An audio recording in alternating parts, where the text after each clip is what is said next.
So guys, we have another amazing video for you guys all to enjoy. This is RideMyAvatar, better known as Kyle D, and we're going to bring you some budget decks that might be pretty decent to take into the format. So without further ado, let's get in the video and talk about it.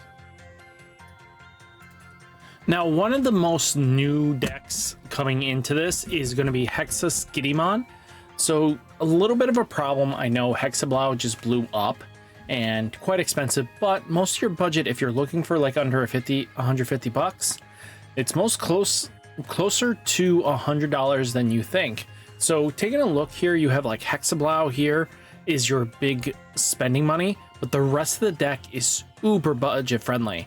You know, there isn't really anything else, even in the high Skidimon's like $3 a pop.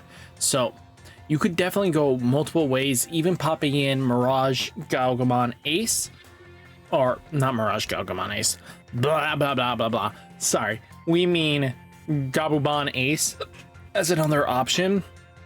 And the deck works quite fine. Being able to use the Ice Clad abilities and with Skidimon's ability to kind of just put things on top, trash, you know, get multiple attacks in just by its own effect, because you're gonna be source stripping anyway. This yellow variant, blue-yellow variant, just gave a very unique way of playing the game. And I think long-term wise, we could definitely see this deck kind of just staying in the budget category as long as Hexablau doesn't just blow up to be like a $300 card. So as long as Hexablau is on the very fair side, you're pretty decent, right? Then another deck that you guys might want to contend to is Ancient Garu. Ancient Garu is still quite budget friendly. There isn't anything in this besides the Ukus and maybe Ancient Garu that's kind of expensive. Outside of that, everything's really budget friendly. I think Uku's like the only $10 card, and Ancient Garu's not even like $5 anymore. So at the end of the day, you could easily build a very budget and competitive Ancient Garu list that can just still keep up with the meta. So stuff like this, and again, it placed first in an Evo Cup in Gamers Tavern, 17 players, you know, in November. That's nothing to scoff at, really, because again, Ancient Garu's being able to be this very powerful boss Digimon that basically, when a card adds effect to yours or your opponent's hand, your opponent adds the top security card to hand, and you know, free damage is free damage, and that matters sometimes. So decks like this do kind of come in time to time. And then we have Mirage. Mirage is another deck that kind of just falls under this close to $100, maybe $130 range. And again, I'm skeptical on saying invest into Mirage because, again, Mirage has this beaming target on its back right now that says, I'm going to get hit eventually, because eventually the really strong card needs to see itself get out of the format. You know, from BT11, this card has become generically extremely good. You know, return one of your opponent's level 5 or lower Digimon to its owner's hand. If no Digimon is returned by this effect, your opponent adds the top card of the security stack to hand, and then all turns when an effect adds a card to your opponent's hand, gain a memory for every 4 cards your opponent has. Again, a lot of decks need to draw, and being able to punish basically the main engine of the game, and that is search ability, really does hurt. Mirage Galgamon needs to probably get going, but this is another deck that can just apply a lot of pressure, be able to swing uncontested, and your opponent's just going to have a bad day, right? So this is a deck that you might want to keep on your radar if you guys want to be playing the game still. I think this is just a good way of doing so.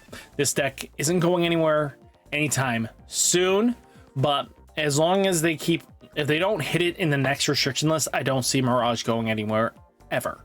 So if that card exists past that restriction list that comes up, we will see this card just forever be part of the format. Then we do have another great deck that basically is super budget friendly, and that is Galaxy Red Top. So Galaxy plays in a multitude of ways. They focus on, you know, being able to DDG evolution through the Luna and Corona engine that basically lets you keep drawing cards and get to pieces, where you can apply pressure with the Apollomon, but with Volcanic Dramon and Metallic Dramon being able to replay themselves. And I think these are the respected, you know, EX7's versions. So these ones allow themselves to, you know, when leave the bet other than by your effect, you may play the respective other one from hand. It applies pressure in a way that your opponent can't always deal with. And I love the Grudamon Ace being able to play the Coincile from hand as a Blast Digivolution. And sometimes this is all you kind of need. I think red top end might actually see some fundamentally great local plays. And it's a little more healthier than dealing with the Mirage blue top end that a lot of players have been dealing and groaning about. So stuff like this does matter and can come up from time to time. You know, even having just Dynamon be another option because it's got Security Attack 1 and Fortitude. The deck focuses around basically making sure their level 6s kind of just pop off and come back, while Apollo just helps clear out a lot of security if need be. So stuff like this can happen from time to time where it does help out. And, you know, you're not doing as crazy much shenanigans as it was. But, you know, being able to, you may suspend one Digimon, then delete one of your opponent's suspended Digimon with the lowest DP. Then while this Digimon is suspended, all your opponent's Digimon can only attack suspended Digimon, making Dynamon a very powerful threat because of the abilities of Lycus and Cressamon being opponent's turn, gaining extra DP. Being 13,000 DP and then just getting bigger is scary for some decks to handle. I think at the end of the day, we should see some adaptabilities, and, you know, it'll be pretty cool to see. Another great deck that really did well even this last tournament is the Ancient Phoenixmon. Being able to use Ancient Greymon to be able to clear some security stacks, and then while the Yaguni kind of pressures that, and then once you get into Phoenixmon X, playing these bodies with on deletion effects and basically applying pressure that your opponent is just not going to be happy with. You know, Phoenixmon takes it a next step and just allows for big bodies to come in, and it's a great rogue strategy that your opponent has to deal with, and it's super budget friendly. I think it's under $100. You know, Analog Boy being your most expensive card, then followed by Ancient Greymon. You got a good competitive deck out of the gate and budget friendly to boot. And it's still even tops. It was topping formats ago. Now it's still topping now. So stuff like this is something to think about, especially when deck building and game design. Then you do have classic Shine Greymon. You know, without Ruin Mode in the list, it is one of the most budget-friendly card decks in the world, because you just overly commit to punching your opponent in the face with Marcuses, and it'll just keep doing that. So stuff like this really does matter because, again, Shine Greymon has the ability to make it so that your Marcuses are punching big and you don't have to worry about anything. You know, Shine Greymon, Burst Mode, just be able to replay your, you know, Marcus, be able to swing in another couple damage, you know, all matters, and being able to trash. So as long as you can OTK your opponent, they have a bad day, you know, especially how the deck plays. You use like Crimson Blaze and Sunrise Buster, and even just if you wanted to, Heaven's Judgment, tech it in. There's infinite possibilities how you want to build this deck, but being able to draw is kind of your more focus point, because you want to draw as many cards as possible. Now, another deck that is pretty decent as well off the gate is Dexter Ruga. Dexter Ruga Black Base is super budget friendly. I think Mega Dramon is the most expensive card, minus if you take out X Protoform and Shine Greymon Ruin Mode. Okay, just put in Shadow Seraphe and then basically put in 2 Scrambles, and boom, the deck is just super budget friendly. I mean, Dorumon's not that expensive. You know, Kosuke's a rare. This is another super rare. And as long as you nip these 2 out, you have a competitive deck that your opponent's just going to have to deal with. The ability of being able to swing in with Digi-Evolutions, and the fact that you have Collision that lets you free Digi-Evolution as long as you have your abilities. And that is with your Mind Link becoming, you know, jamming and blocker, and this gives piercing and blocker. And especially with Megadron being able to tuck, you know, Marvin Jackson under your stack with, you know, Dorumon, if I remember correctly, that's what it does. Yep, you can put it as a bottom Digi-Evolution card. So yeah, if you can get piercing and jamming with blocker, double blocker, you're pretty much set in stone. You know, you do see this card when effect places Tamer as one of your Digi-Evolution cards. You may spend this Tamer gain in memory. You know, Reisujin, blah, blah, blah, blah, blah. This purple card you might not play, but it's up to you. What do you want to do? You can just play UG to kind of just sneak in those extra damage. Then another one is Ancient Greymon. You know, Ancient Greymon at 2 plus Analog Boy, bringing this up to $80 just on these 2 cards alone, but the rest of the cards are dirt cheap, is nothing to scoff at the end of the day. You know, Goonies at 2s, Ancient Greymon's at 4s.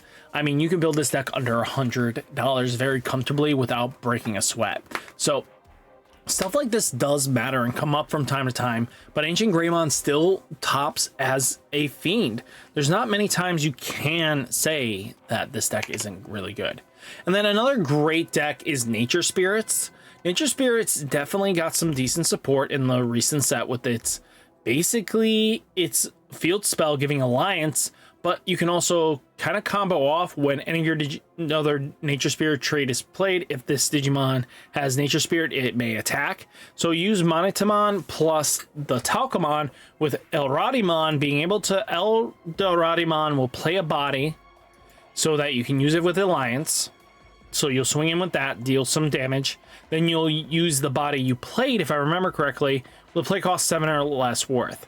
So you'll play like Hercules Kabuterimon Ace or Leomon Ace, and they'll come down, you know, do their shenanigans for their on plays with the Eldoradi's effect, and then boom, you know, end of your turn, 2 your Digimon may DNA Digivolve into a Digimon with Nature Spirits in your hand. As long as you've done the Eldoradi's effect to be able to swing in, you deal the damage. Then, you know, if you can pass turn or even just get one of these evolutions here, the level 5s down, and then go into like a Hercules or the big ones to pass turn, you'll be able to then end of turn Joggerus with the Eldoradi effect and go right into Talcamon, being able to double Alliance in 1 turn. And your opponent's just going to have to deal with it because, again, Talcamon plays a body as well, and it leads to being very scary for your opponent to deal with. So I feel like this deck has a lot of potential, and just under the right circumstances and the right pilot, you could just really rip your opponents apart. And then finally, another deck that is super budget friendly in my opinion is Millennium On.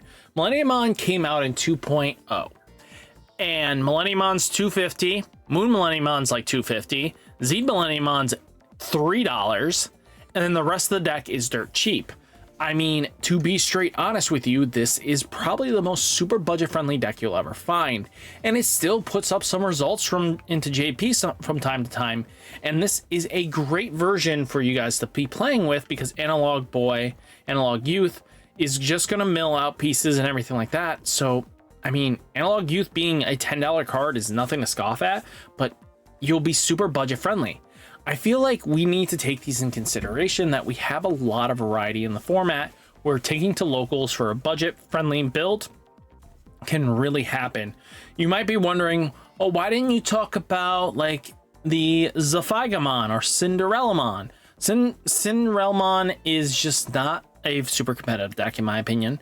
It does do well occasionally, but Zephygamon does have one big lurking issue, and that is it's sitting on a lot of promos, and you know those promos are a couple dollars a pop, so it becomes $12.